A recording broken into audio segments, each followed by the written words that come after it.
If China were ever to field its own version of the F-35, stealthy, networked, and invisible to radar, it would redefine the balance of air power in Asia. The US F-35 is more than a jet.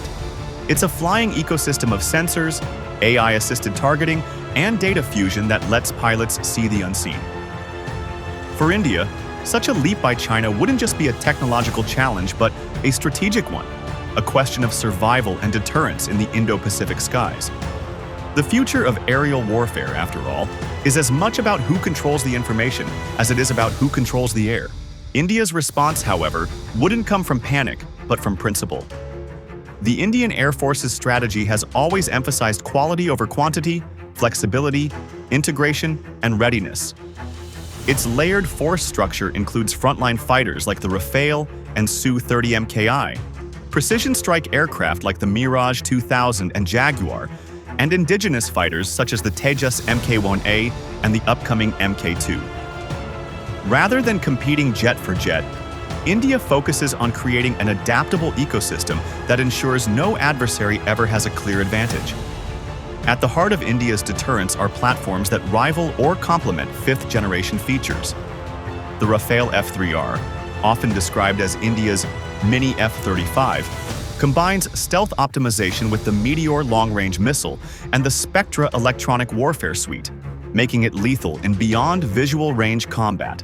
The ongoing Super Sukhoi upgrade for the Su-30 MKI will turn India's most numerous fighter into a modernized long-range missile carrier armed with Astra Mk2 and next-generation avionics. These aircraft, working in tandem, give India a dynamic mix of reach and firepower that few regional air forces can match. The missile game is equally crucial.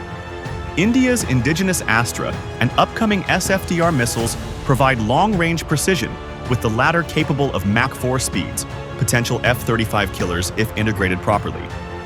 But perhaps the most significant leap lies in the pipeline.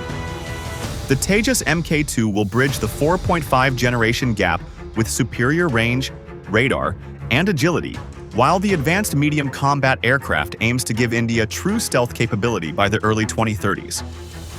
Designed for supercruise, low observability, and AI-assisted operations, the AMCA is India's answer to the F-35, not a copy, but an independent evolution shaped by its own strategic needs and technological maturity. Combined with advances in AI, quantum communication, and drone swarming under projects like Alpha S, India is building an ecosystem where machines, not just pilots, expand combat awareness. China, meanwhile, focuses on anti-access strategies around Taiwan and the South China Sea. But India's strength lies in adaptability, the ability to operate seamlessly across multiple fronts with the support of strategic allies like the US, France, Israel, Japan, and Australia. This contest isn't just technological, it's deeply political. The US has never offered India the F-35, partly due to its reliance on Russian systems, but that may have been a blessing in disguise. By developing the AMCA, India retains autonomy and avoids becoming dependent on Western export controls.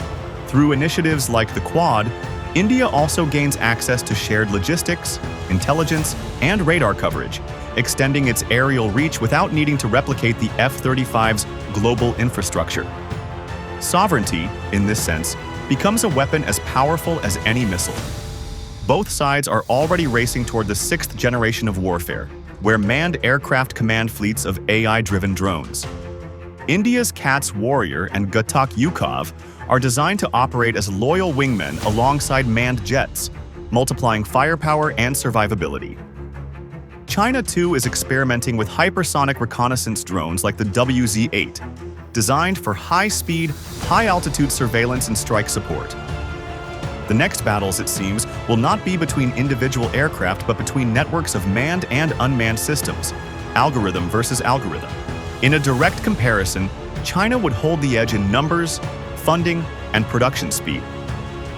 India, however, would counter with a combination of advanced missile systems, layered defense, superior training, and unmatched adaptability. The balance would not rest on stealth alone but on coordination, the ability to turn every radar, drone, and aircraft into part of a larger, intelligent grid.